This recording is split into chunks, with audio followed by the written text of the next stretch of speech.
you have the mix of the Latin player and Mhm.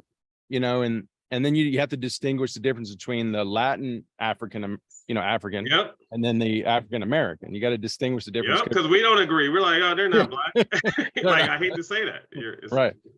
Right. So when we're saying African, we're saying African American, and that's where the decline is. And that is sad because some of the greats of the game, Hank Aaron, Ernie Banks, Absolutely. uh, Willie Mays, Roy Satchel Campanella, Paige. yeah, Bob Gibson, um, and then the younger guys, Griffey and Bonds, and now you got Hunter Green, and yeah, and but I want to be fair to how it works.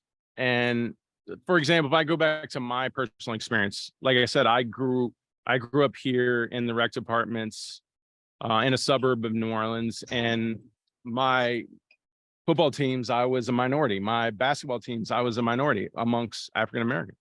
Mm-hmm. But I never was a minority on my baseball teams. Never, Mm-hmm. but at a very young age, I'm 46. It was like that. So, but at the same time, too, I know the African American culture is it's a smaller percentage of America than the Caucasian culture. So, Absolutely. I know I shouldn't expect it to be saying to me, to see the African American culture dominating two sports like football and baseball shows how athletically dominant they are. It's just, that's why I'm wondering. Yeah, I believe there's an economic issue and all that.